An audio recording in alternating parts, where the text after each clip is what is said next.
People talk about the meaning of life, talk about the good times, talk about the good life, say it's all in front of you, but in front of you,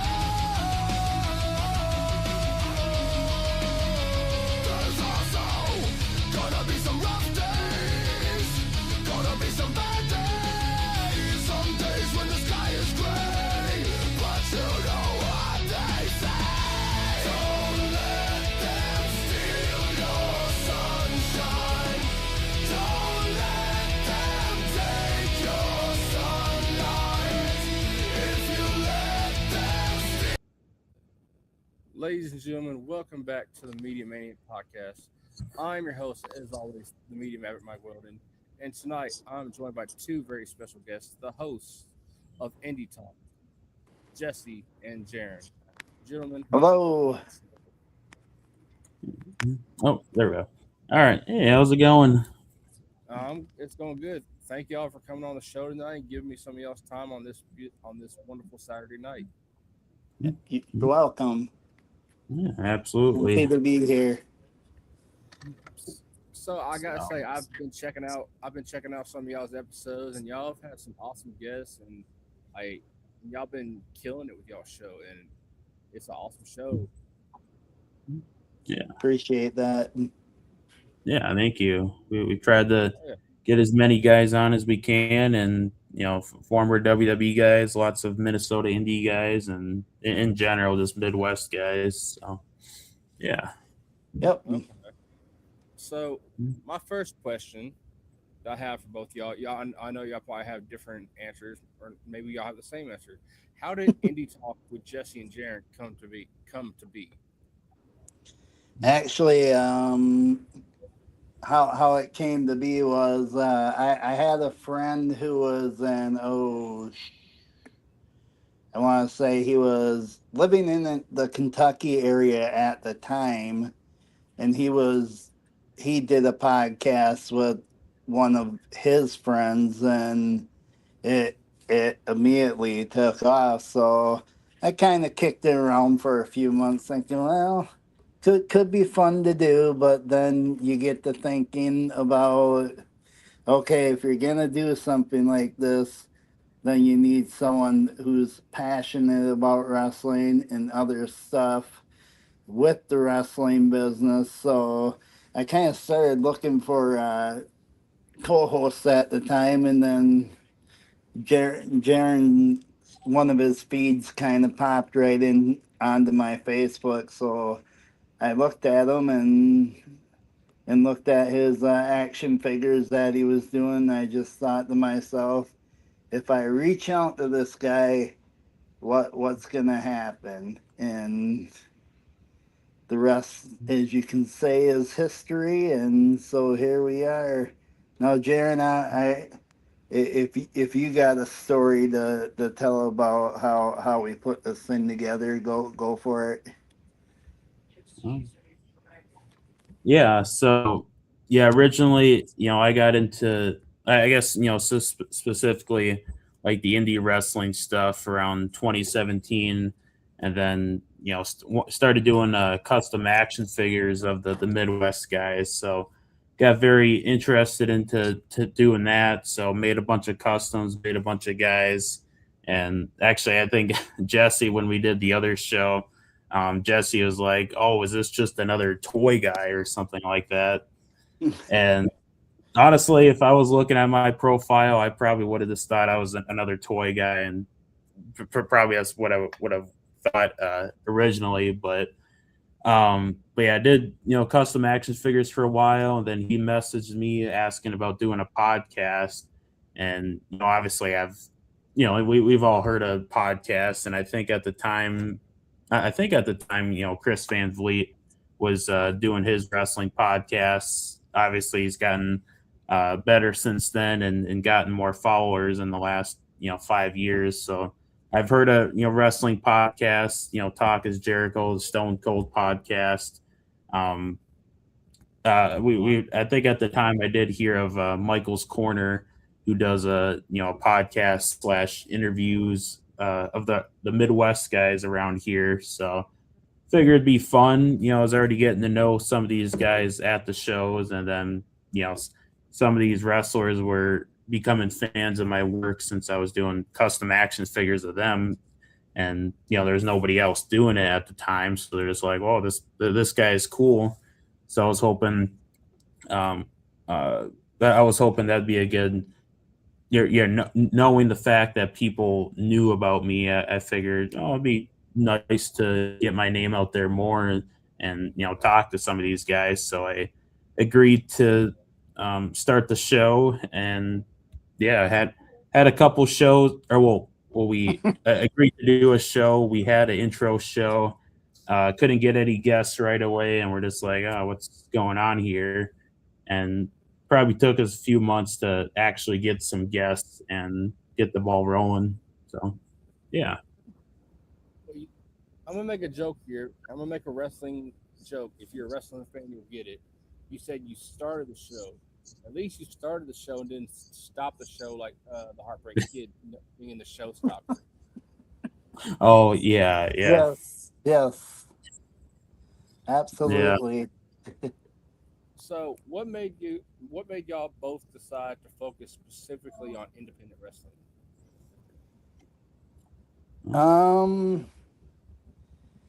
Well, I mean, for me, and I think Jeryn would agree with this too, is I mean, there's a lot of people out there who will go to an AEW show, a WWE show, and all these AEW, WWE guys will be appearing on their podcasts, where me and Jeryn just felt that we wanted to give the Midwestern wrestlers a chance to come on and tell their story without being judged for who they are and what they believe in and why they do what they do.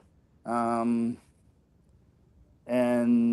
when we started Indie Talk, that was one of the goals that we both wanted to do. We kind of wanted to separate our podcast from other podcasts while doing this. I can respect that 100%. I respect it. Yeah, absolutely. So, sorry,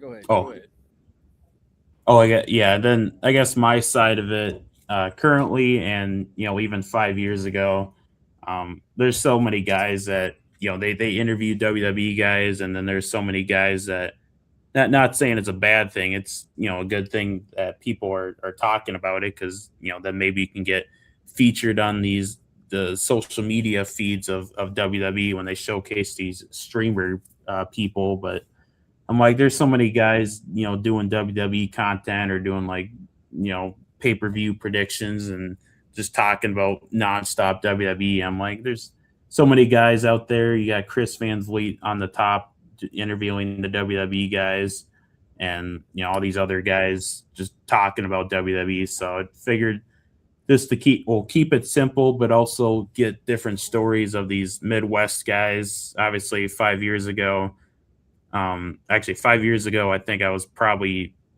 I won't say I'm definitely not in the business, but I in 5 years from 2017 to 2021, I was getting to know the indie scene. So I already had a good idea of some of these guys that would be cool to interview and hear their stories. And obviously the wrestling school around here, Ken Anderson's Academy School of Pro Wrestling, has been pumping out all these talents. So why not talk to some of these students that are trained by Mr. Ken Anderson and get their thoughts on how they got into wrestling, how they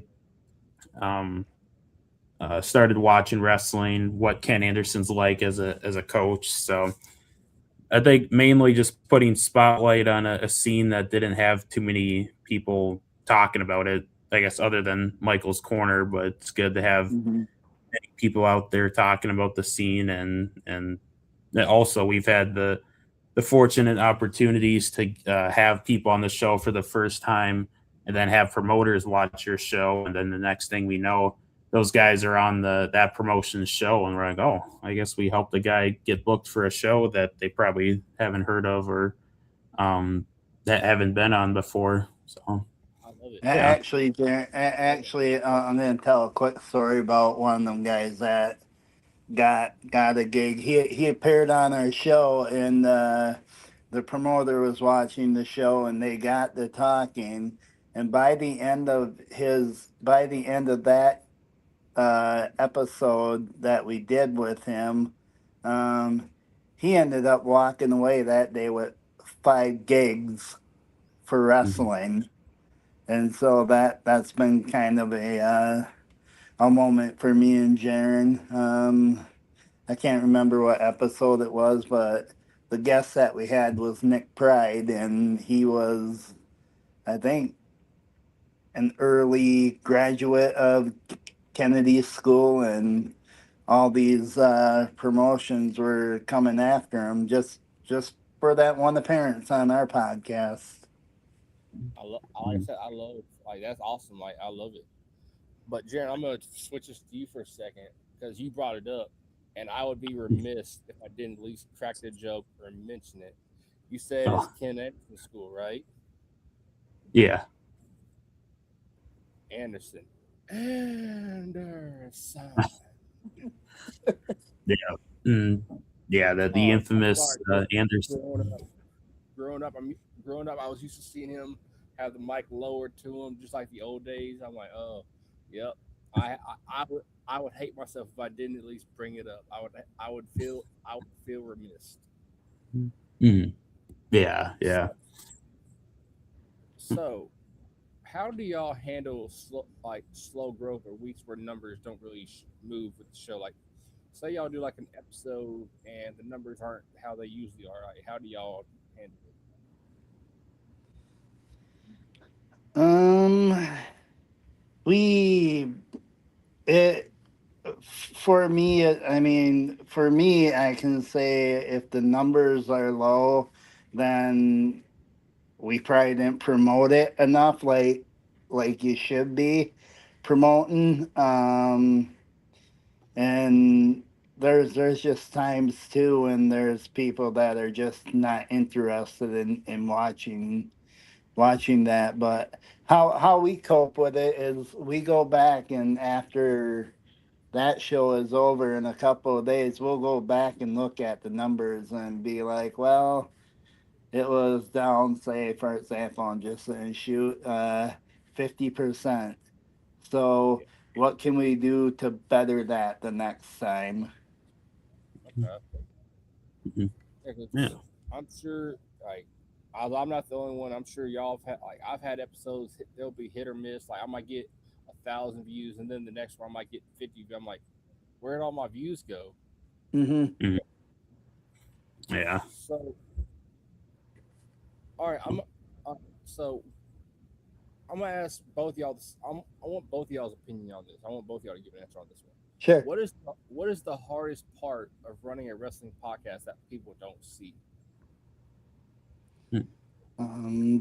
The hardest part is for me, and I know me and Jeryn kind of talked about this quite a bit too. I mean, it gets frustrating for me when because I do the booking for it, and when you reach out to somebody, they always come back and say, "Oh yeah, this." I'm gonna just pull a date. February 17th looks really good for me to do it, and then when you get it um all thinking that it's ready to go, and then you don't hear nothing from them, and then when you reach out to them, they ghost you, and it's just like, okay, they didn't want to be on the show that bad. So Yeah. that's very frustrating to me. Oh, most definitely. Yep. Jaron, I'm gonna turn it to Oh, you. What do you think? What's your answer? Yeah. So I guess mainly doing the social media stuff. Uh, what you said that the hardest part about doing podcasts? that people don't see. Yeah, what's the hardest part in your opinion that people don't think? Because people that watch podcasts, they just think, oh, they're just talking into a camera, and they think, oh, anyone with a camera can do it. What do you like? Hmm. What's the hardest part in your opinion that people don't see behind the scenes that goes into making these episodes? Um, I think actually, that is a good question. I thought I had a good answer, but now, um, let me think.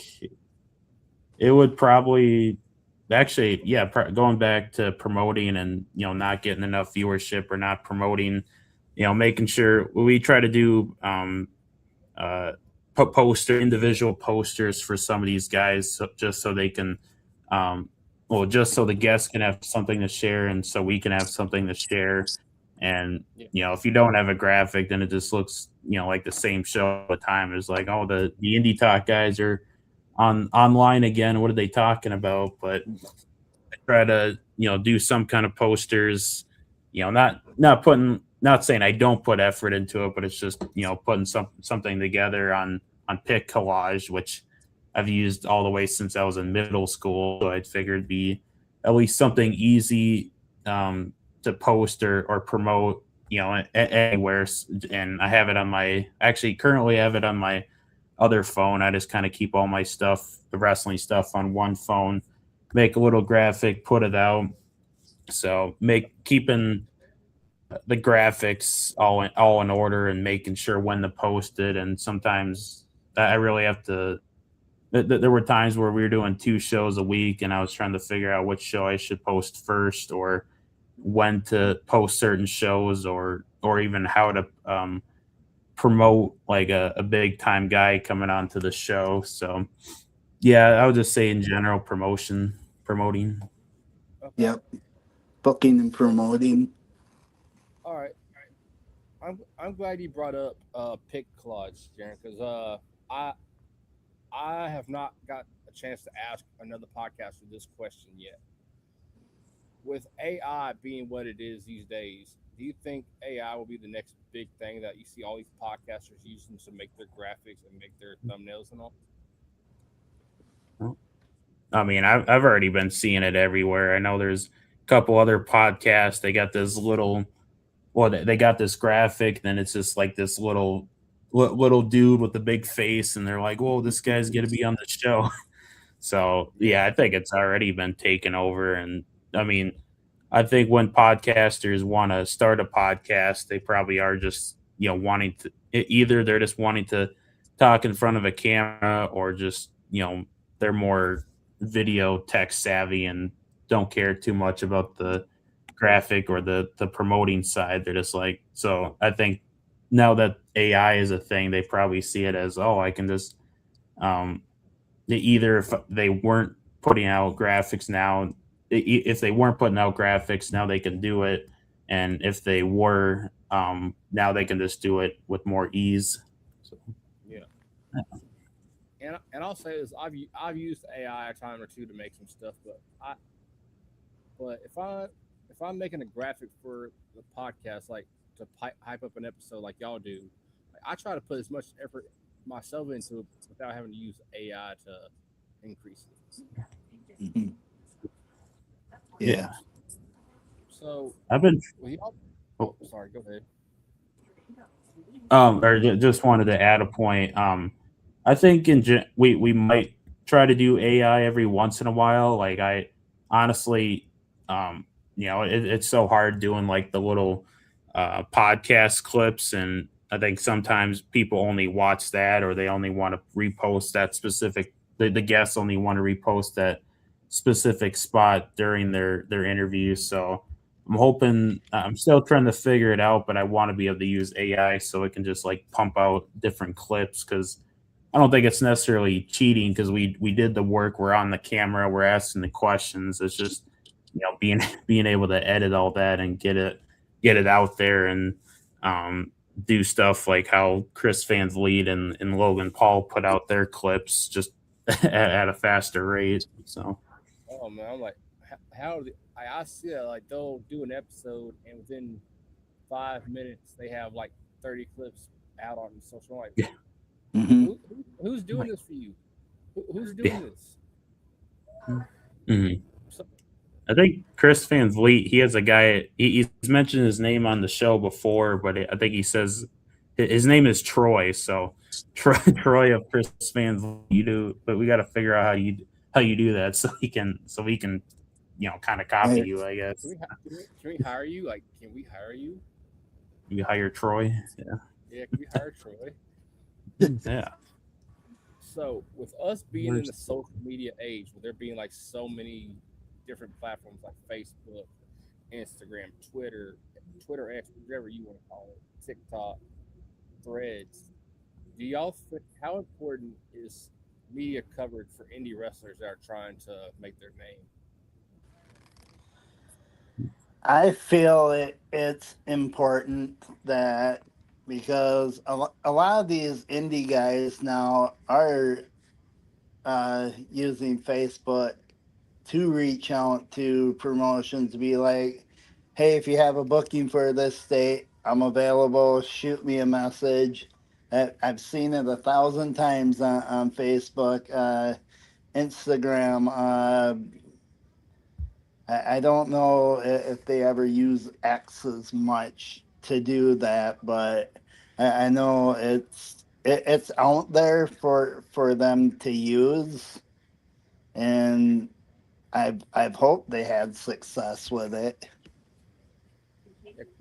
And I asked the question because you see guys like Big Trouble, Ben Bishop, Tommy Invincible, Richard Holiday, like they've amassed such a following. Like you see, they're everywhere all the time now.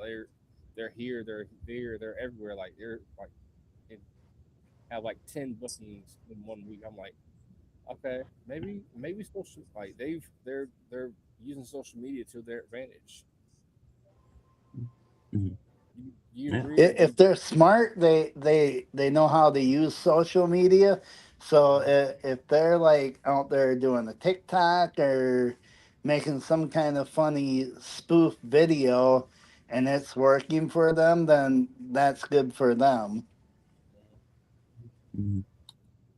Yeah, and in my opinion, I think it is good to use, but I think you kind of have to know how to use it. Like Ben Bishop does do a good job of Yep. it, but he also kind of does it does it a different way, and does the shindy promoter, and I'm like, God, that Mm, is kind of entertaining just to watch that, and Tribal I'm Keith. sure he puts the tribe. I tune into the tribal Keith every day.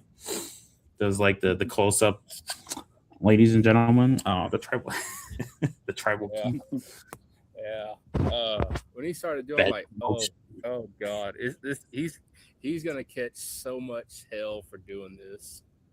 Yeah, I'm and if he hasn't yet, I'm surprised. But I'm like, God, I feel like he's calling out like maybe half the promoters out there. Mm-hmm. Oh Lord. You can't be talking about me. What does he mean? Mm. Book Jeez. you in Uh, the 18th match main event. yeah, like 20 match. You're in the 20th match in the main event. I'm like, okay, Yeah, he must have experienced this. He must either have experiences or know someone who's letting him tell the story for them. Like, oh, good lord. yeah, yeah, Right. yeah. So, uh, and it's hilarious. I love it. I love it. He's just running with it. He's running with everything he does. Mhm. Yeah. So this is another question I have for both y'all. I'm sure you both have your own answer for it. What has been your biggest learning curve since starting the podcast? Um, Learning curve for me has been timing. Um, Reaching out and talking to these wrestlers to see if there's any interest in that in the coming on to our show.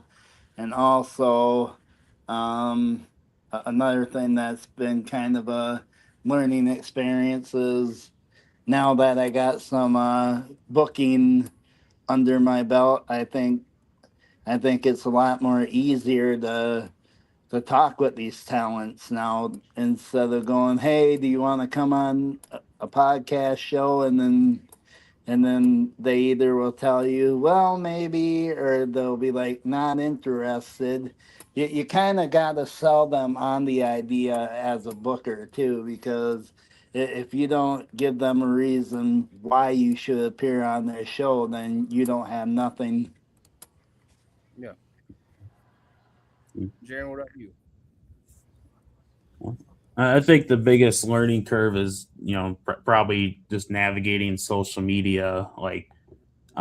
But before, starting the podcast, I had social media for a few years, and I think I only went on there to, post like a wrestling or a wrestling figure every once in a while, and be like, oh, it's just something to promote or something to put out there for the people that I thought was cool.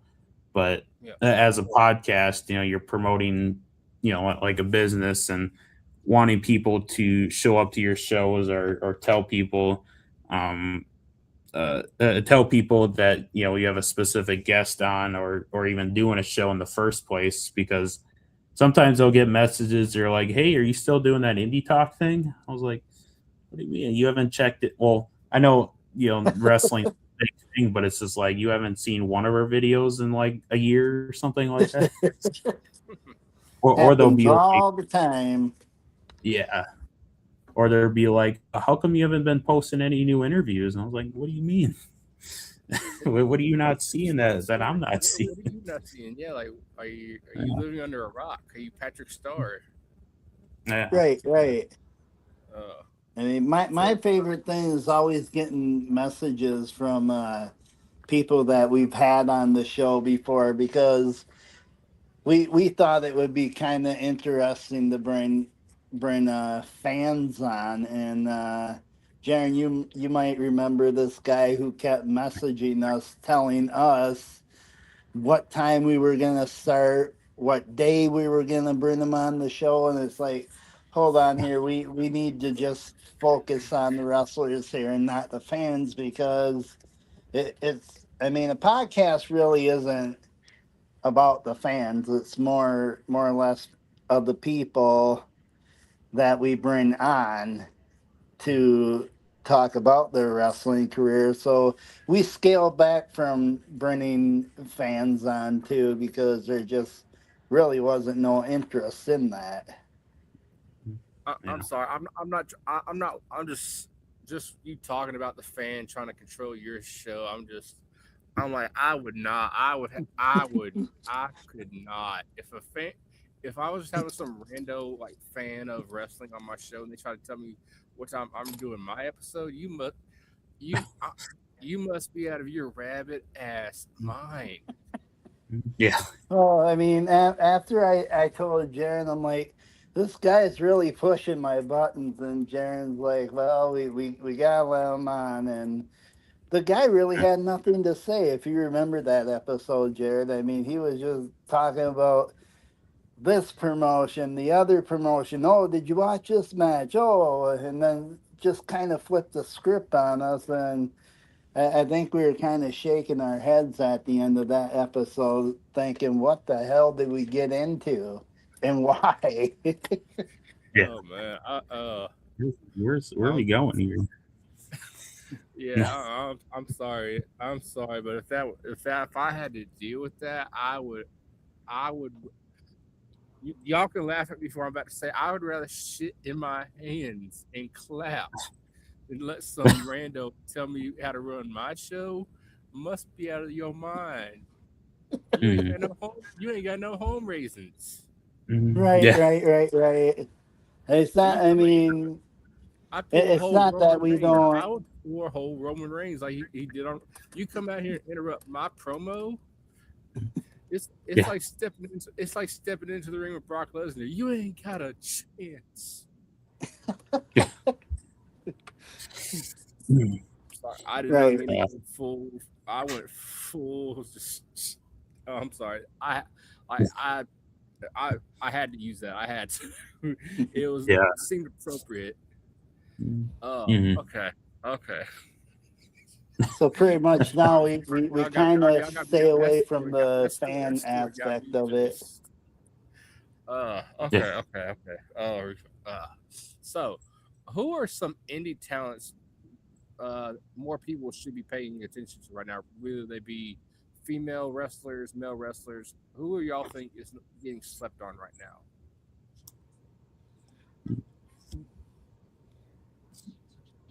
Go ahead, Jen, answer. Oh, you want me to go? Yeah.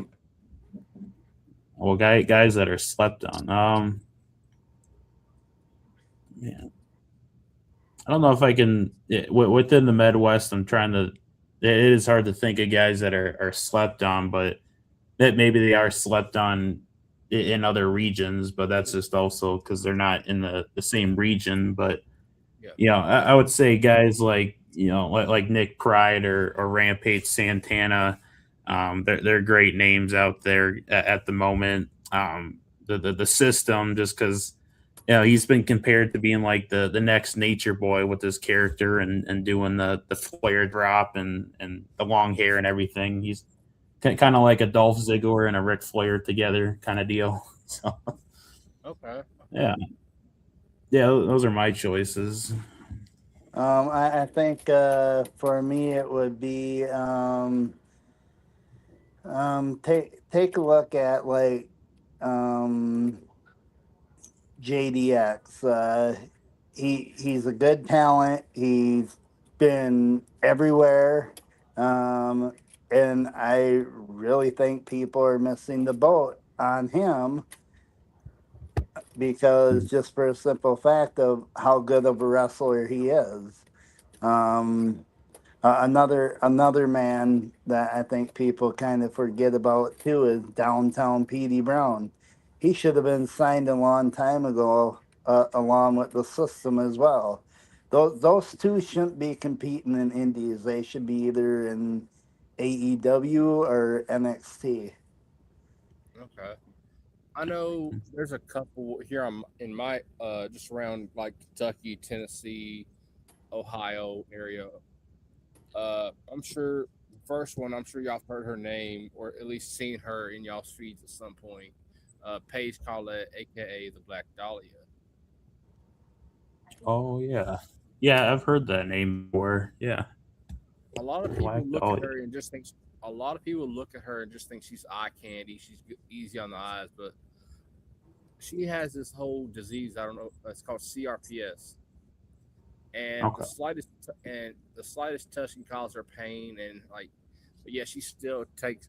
She had a and the disease put her in a wheelchair for years, and she was able to get out of the wheelchair and come back to wrestling, and she still takes bumps having this disease. And she just recently got signed by JCW Juggalo Championship Wrestling, owned by ICP. Yep.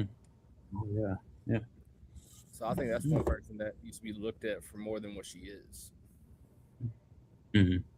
Yeah, yeah. To have a disease like that and choose pro wrestling, that's pretty. It's pretty ballsy there.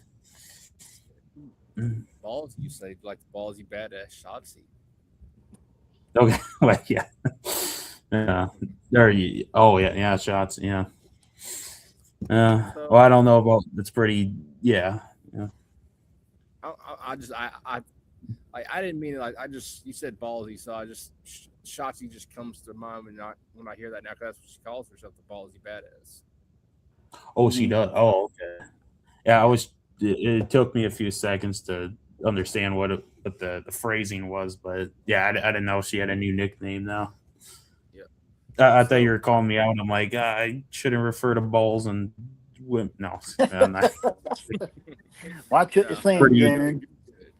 Yeah, Um, so I it's don't know about brave. y'all, but what is the I, with y'all both being indie wrestling fans, what is the biggest misconception fans have about the indie scene? Right, like they see the indie scene and they think, oh, this is going to be just like going to a WWE show, but it's not. It's not always like going to a WWE show. Like some of these smaller promotions, they don't have those big budgets. Right. I think when a person goes to an independent show, they should at least expect that they are going to get good matches. Some of the promotions can't afford to bring in big name talents, and I think that's what most people crave is they want the big name talents to come in for an autograph signing. And I know one promotion here that does that is MAW.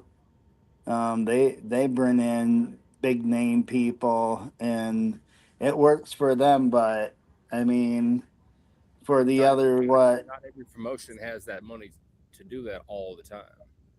Yeah, I mean, with MAW, I mean they're doing shows such as the Grand Slam, such as what other ones are there, Jeryn, that MAW does?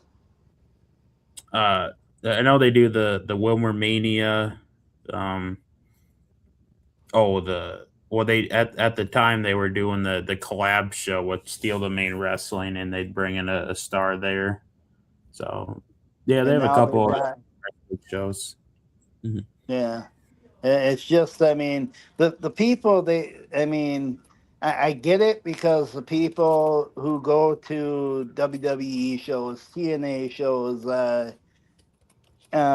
AEW shows, and there's a lot of people out there that cannot afford to watch the bigger name talent. So then they find independent wrestling. They're like, well, maybe one day, um, hey man, Adam Page will be there. Yeah.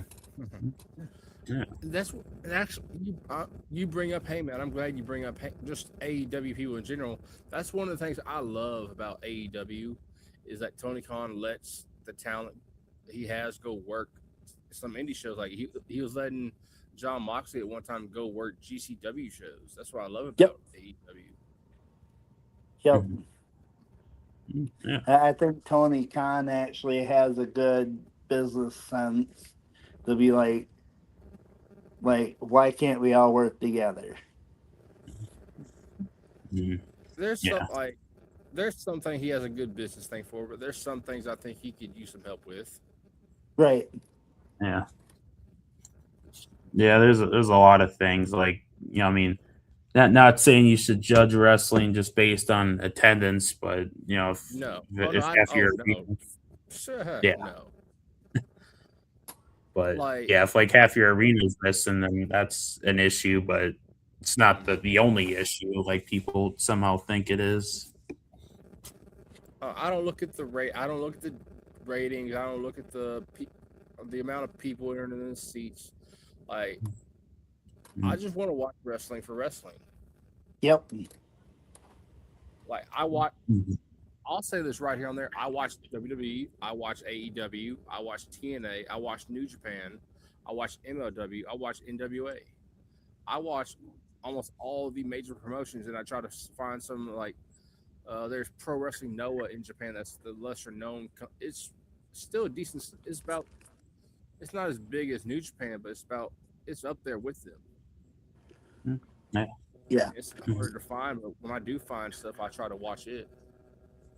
Mhm. Yep. Yeah. Uh, I think when I first started watching New Japan, it was probably around the same time AJ Styles got into WWE.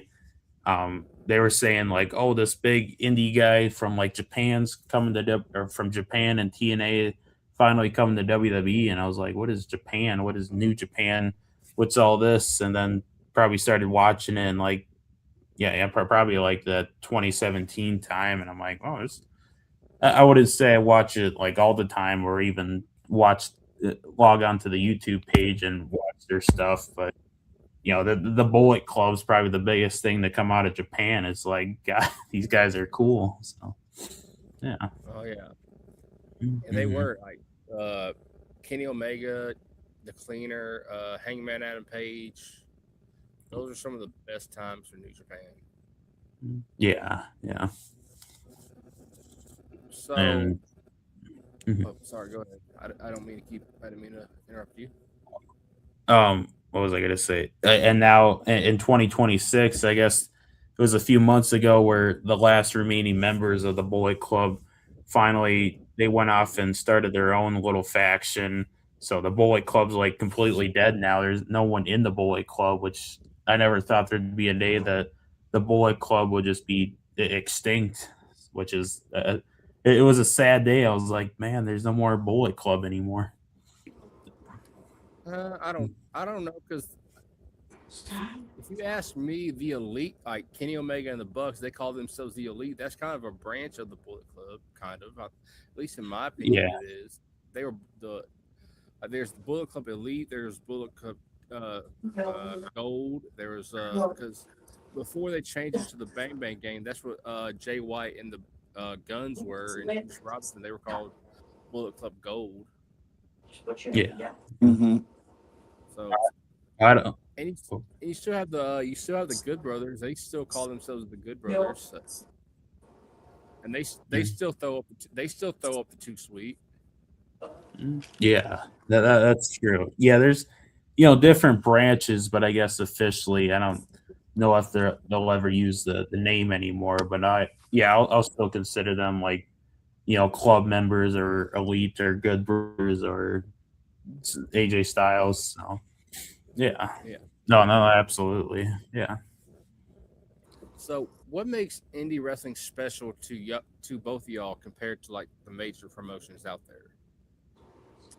What makes it special is that you forge relationships with most of these wrestlers who sometimes just have a really hard time with fans who are more or less wanting free merch.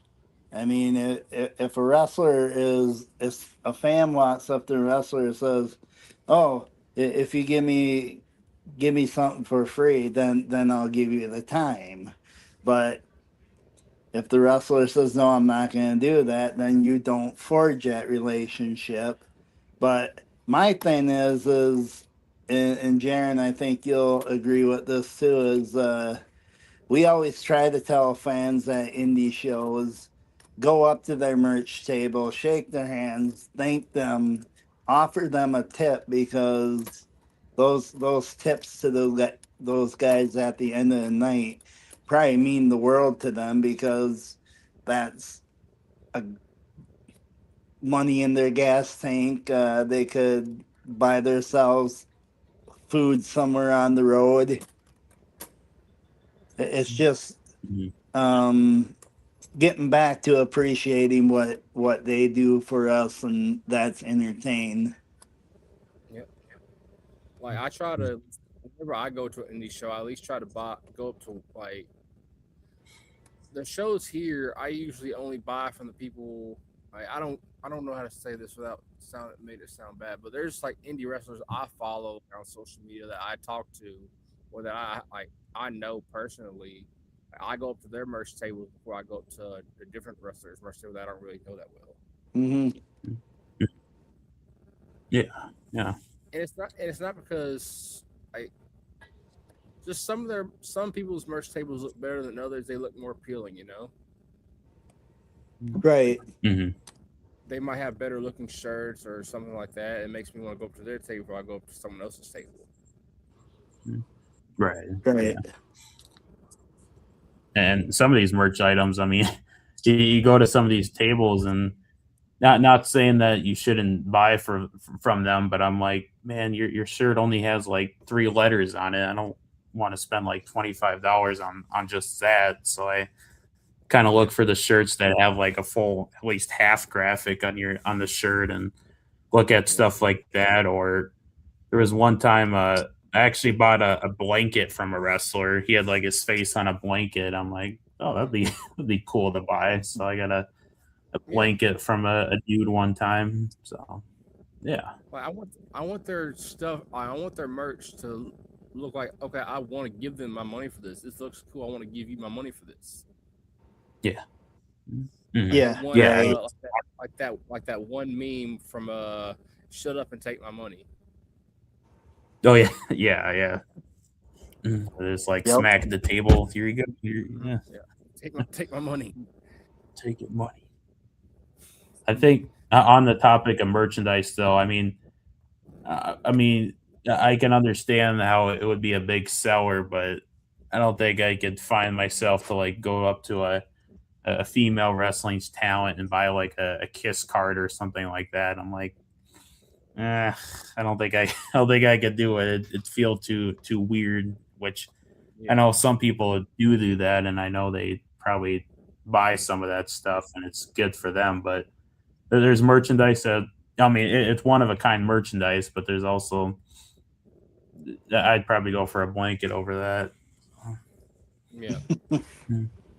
So when y'all are booking a guest and getting an episode together, what when y'all are looking for guests, what makes someone a good guest in y'all's eyes? Like, what do y'all look at? Like, when y'all are reaching out to these guests, do y'all look at their social media and see how interactive they are on social media with their fans? Does that play any kind of part in booking them on the shows? For me, it's just basically, I mean, I just reach out to them, and if it feels right and they really want to do it, because we have like a lot of guys that when we message them, being like, "Hey, you want to be on our podcast?" They're like, "Oh yeah, we like what you do," and then it's more or less we get a little list together, and it's more when these guys agree, and then we get it set in stone, and then Jeryn will reach out to them and be, okay, I want to make you a good poster and your music, what do you want? And it's been pretty easy to do it from that standpoint. Okay. Yeah. Yeah, I think yeah, but obviously since we are in the the social media game, I think it is a big factor of I wouldn't say that you have to have like certain number of followers to be on our show, but it's kind of like, what are you posting, or if sometimes you see like a cool move, or like, oh man, I gotta talk to that guy and see how they did that, or Yeah. um, and then sometimes it's just like, yeah, I think for a while we're just like, man, we should just like have every single academy guy on our show for one, just to see how Ken Anderson's training is, and get on his good side, but also Yeah. like, let's try to get everybody from Minnesota from that one school, and then I guess branch out after that. So, but We've yeah, had looking at their we media. have branched out to we've had guests on Yeah. from North and South Dakota. I believe we have one guy from France on, California, Florida, um, Tennessee. Uh, I don't know if you know who Jackson Black is. I'm not familiar with the name. I try to I try to keep up with as much indie wrestling as I can. It's just hard. Like, there's so much of it. It's like I'm Yeah. so like there's just where I'm at, just within an hour of where I live, there's like 5 indie promotions within an hour of me, and Right. it's so hard to keep up with every last one. And but one of the good things about them, a lot of the talent that goes to one of them usually end up going to one of the other ones. I'm like, okay, I know you from here, so now you're here. Okay, cool. Yep. Hmm. Yeah. And I Yeah, it is know hard to keep track. It is. And I know we've had one Ohio wrestler on, and that was Shauna Reed. You had Shauna Reed on the show. Yep. Yeah. Now I Mm. now I hate you both. I hate you both now. I hate you Oh, both. I Well, hate you. no. it was hard. I mean, now trying to get her back on the show, it's kind of now you have to negotiate with her now, because I mean when she did the show the first time, she didn't want no pay, she didn't want nothing, she was happy to come on and do it. And now it's like when we talked the other day, and she was more like, I do podcasts now, but I do them for $15. So Yeah, there's a guy from OVW. I don't want to put his name out there because I'm not that person, but that's how he was too. He wanted I think $25 for 30 minutes, and he wanted $50 for an hour episode. yeah, Hmm. there I'm there like, was a guy Okay. from OVW that I talked to too, and he was just like, I'll do it for $50. And it's like, well, how long do you want to go for? And he was just like, forever, how long you want to go for? And it's we didn't have really any information on him, so it was a pass for us. yeah, Yeah. and Yeah. I guess I'm gonna give my answer because to the question I asked y'all, like for me, when I'm booking a guest on my show, I don't look at the number of followers he has, but I do try to like if I see he has like mutual followers, like there are people I follow that he follows or whatever. Like there's just one person I'm looking to have on my show, and they have like three of the like we follow like three other wrestling podcasts that we all followed.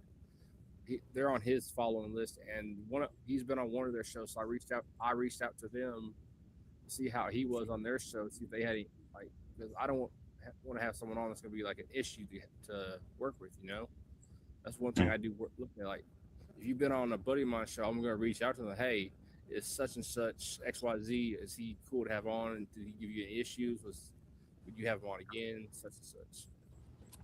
Hmm. Right. Yeah. I just But did yeah, that recently with the guy, and I was a guy. Well, this wrestler told me about a story about this, about being on a podcast, and it was a not a good experience. So I'd heard about this guy, and then one time, it was like a few years later, just a few weeks ago, he this guy reached out to me, and I didn't know it was this guy. So then I mentioned the name to that guy. He's like, "No, that's that guy." I'm like, "Oh, so probably shouldn't talk to him then." So yeah, it is good to do research on. I don't think we do it all the time, but it is like sometimes you kind of have to do it. So yeah. Because you mhm. don't want someone on your show and just make and then they make your show look bad and like no one else wants to come on your show no more. Yeah. Right. And we're also not in the business of like doing shoot interviews. Like I don't know if you remember watching those the old interviews from like the 2000s where you got like Kevin Nash or some of these old legends that are like just like burying these other guys. And I was like, God, I don't want that on the show. No, I don't please want do to not deal with that. do not turn an episode into a shoot. We're not doing I will press the end button so quick. Like it'll be a 2 minute episode and it will never see the light of day ever. Yeah, yeah. And I mean, as big of a fan as I am of like Bret Hart, if we just had like a guy coming on here and like bashing Bill Goldberg for an episode, I like that would kind of get old. I think I would make an exception for Bret Hart because it's Bret Hart.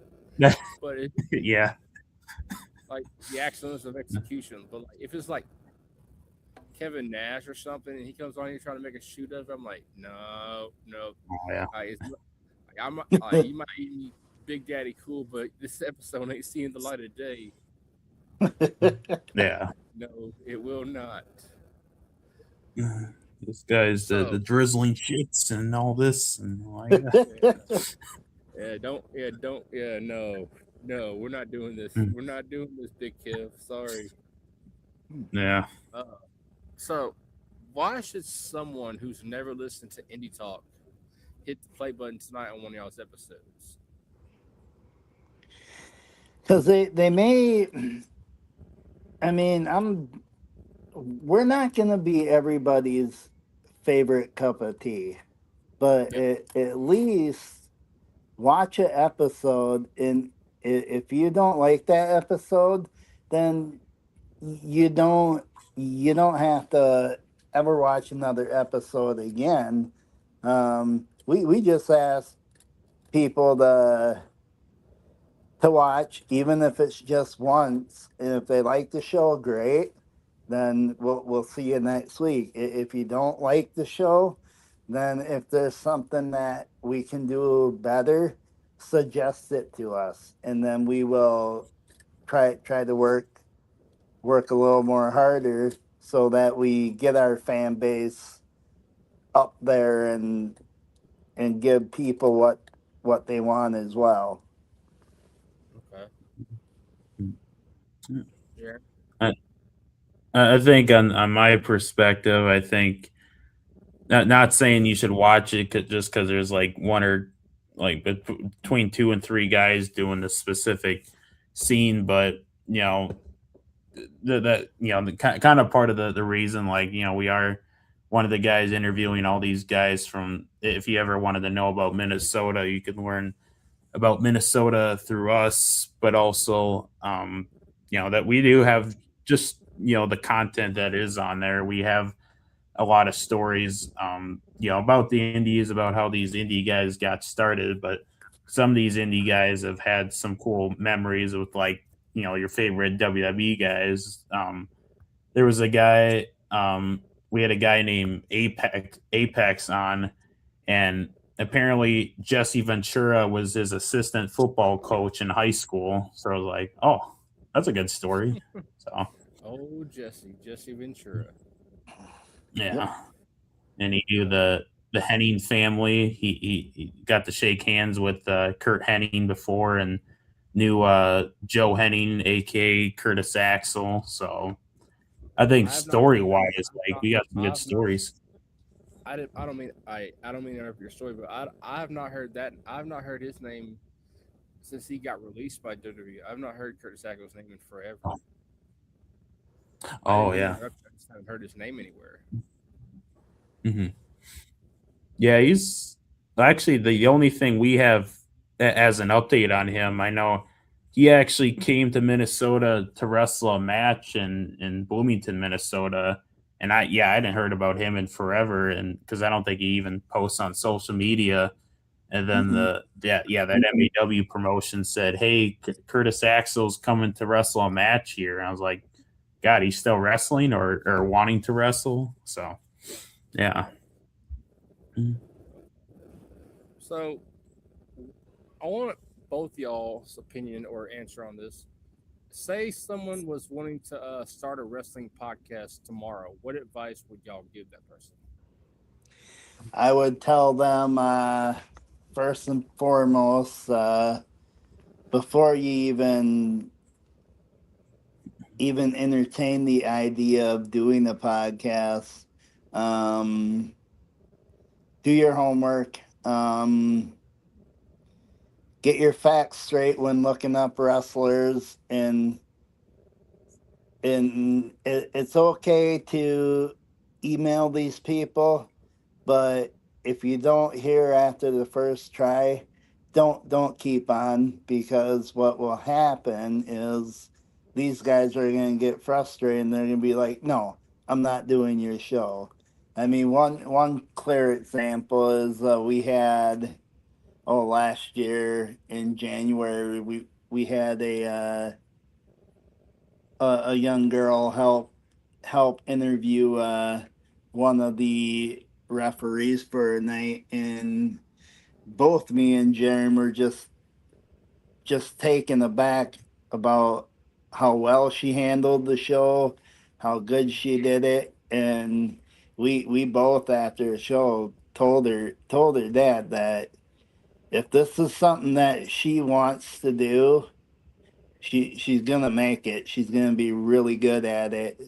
So that was kind of a moment of seeing somebody.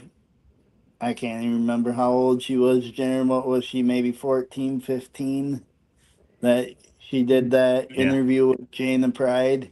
And I mean, for me, that's what I would tell anyone who wants to start up a podcast. Do your homework. It's okay to reach out to this wrestler. Don't don't do it all the time, because they may come back and be like, nope, not interested. Well, why? Yeah. Because you're bothering me too much. Yeah. Yeah. Jeryn? I think I think there's a couple of things to consider. I think recognize the fact that it is more than just like setting up a Zoom call and talking to people. Like, I mean, some interviews are just like a couple guys joking around, but there kind of has to be a format to it. Don't just make it like a phone call. So have that, I guess, like podcast rhythm or pattern.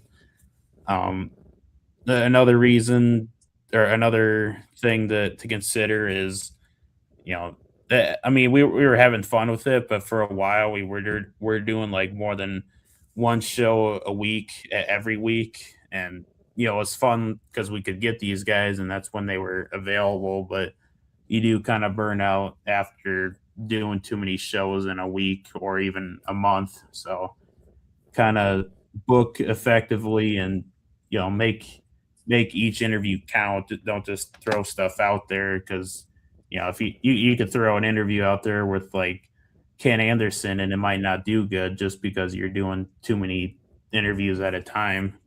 So I consider that. Um, uh, well, I guess know how to use social media or at least the platforms to, or at least have an idea so you can start promoting and oh yeah, I guess knowing how to promote and making sure to promote your stuff and not just saying. I mean, I know we do it all the time, but sometimes it is just based on availability. But try not to just post about it the day of, at least for the first time. At least do it a couple days in advance. So yeah. And Jeryn, and this is something else I would tell people too. I For me, if I'm telling somebody all this, if you can get notes ahead of time with your questions ready, Jeryn likes to do that, and I just do it off the fly. I don't have no notes or nothing prepared. I just go in and I just shoot off questions, and they're so if I would tell anyone that's interested in starting their podcast, do your homework. Sometimes when you do it on the fly, you're going to be successful at it, but not all the time. I'm sorry, you're just what you said got me thinking of something, Jesse. You were saying Jerry likes taking notes, and just the one thing that it reminded me of is that one Raw promo. It was The Rock. It was back when he first came back to WWE back in like 2011 or 20. It was after he came back, and the camera caught it. It was on an episode of Monday Night Raw, and the camera caught. He had his promo written on his wrist. Is that what you do, Jerry? That you got your notes just written? Remember, Jerry? It's Oh all yeah, on the yeah, I wrist. got him right. Yeah, you got me right there. Yeah, it's kind of there, but I've actually I've had a whole I had script in my arm this whole time. Uh, okay. So the last question I want to ask y'all. I know y'all are on. I know the show is on YouTube, but where can people find the show other than YouTube and support what y'all are building?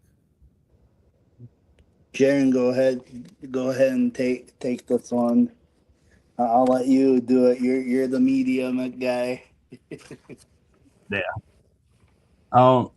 Well, yeah, we do have the YouTube. It's kind of, or at least our main YouTube is kind of inactive. It was kind of like a second thought because we originally, well, at first we originally just did it on my like regular wrestling Facebook profile, and we connected Zoom through Facebook. So then it would just post a video to Facebook Live, and then it would obviously be there. So then we had it on my page, and then we moved it over to our official Facebook page, and then we were like, well, sometimes yeah, now knowing YouTube is a more permanent spot, so then we tried to move it over, or we wanted to move everything over to YouTube, but then moving like hundreds and hundreds of episodes over to YouTube is kind of a lot of work, and hopefully someday we can get it all onto YouTube. So hoping we can get it all on YouTube one day. But at the moment, our interviews are going to our Instagram, which is at Indie Talk Show or at Indie underscore talk underscore show. And then they're also going to our Facebook page, which is Indie Talk with Jesse and Jeryn, which, probably the live version is on Instagram. The official Zoom version is on Facebook there. So honestly, I would just say watch the Facebook if you want to watch older interviews. Okay. Well, I also because I had something made for y'all for the episode. I was going to show at the end. It's like if you see that little. If you look in the top left hand corner there, you'll see Oh some yeah. QR. If you scan it, it would take you all to your YouTube channel. So if you wanted to check out some of their content, if you scan that QR code, it will take you there. All right. Yeah, thank you. Yeah, thank Yeah, you very we much. try to get QR codes. Oh yeah. Yeah, we've tried QR codes. Oh yeah, I'll let you go, Jesse. Yeah, I mean, and if you're trying to find something separate about me and Jeryn too, I mean, we both got Facebook, we both got Instagram, TikTok. You can find us on there as well, and we also do have merchandise as well. Okay. Yeah. I'll definitely have to check out y'all's merch store and get me some Indie Talk merch. Yeah, appreciate Yeah. that. Jeryn, did you actually want to make an announcement Make about it. one of Wait, we those have. that we have coming up? Oh yeah. Actually, I'll pull it up on my phone here because I have the picture on my messenger. While we're Where waiting is on it? that, ladies and gentlemen, if you scan the QR code in your top left-hand corner now, I'm glad y'all. I thank y'all for bringing up merch. If you scan that QR code in the top left-hand corner, it'll take you to the Media Mania Podcast merch store. So make sure you pick up some Media Mania Podcast merch. Oh, actually, I should hold up. Almost got it here. Um. So yes, we partnered up with our good friend Allie. She's done merchandise for other promotions in the past, and been a friend of ours for a while, and wanted to hop on the train to help us make some at least more merchandise, and also do her version of our shirts. We had shirts with another guy. I mean, we still do, but she wanted to help us make shirts. But we are also introducing these beanie hats right here. If you guys can see Okay, that there. that's pretty cool. So I like that. I like. It looks pretty good. It looks pretty damn good. yeah. It's pretty damn And good. the best part about that is you'll go to a wrestling show, and at some merchandise tables you'll see like a shirt for $25, a hat for like 40. Uh, our hats are only gonna be for $10. Okay, I'll definitely have to Mhm. pick me up some Indie Talk merch. I'll have to check out y'all's merch store. Appreciate Well, it. well, I want to thank you, Jeryn, and you, Jesse, for coming on the show tonight and giving me a little bit of y'all's time. Thank And if y'all you. and if y'all haven't yet, make sure y'all check out Indie Talk with Jesse and Jeryn and watch some of their cool content. Check out some of the interviews they've done. And if you haven't, give them a follow. There's some awesome guys, and they've done some awesome interviews from just a little bit I've gotten to watch in the last couple of months. So just go give them a follow. And if you've been here before, if you've been at the end of one of my episodes, you know how my ending goes. Ladies and gentlemen, this has been the Media Mania Podcast. I've been your host, as always, the Media Maverick, Mike Weldon. And if you didn't catch this live, make sure you catch it on the video on demand. And make sure y'all catch us where y'all catch us. And we'll catch y'all on the flip side. We're out here.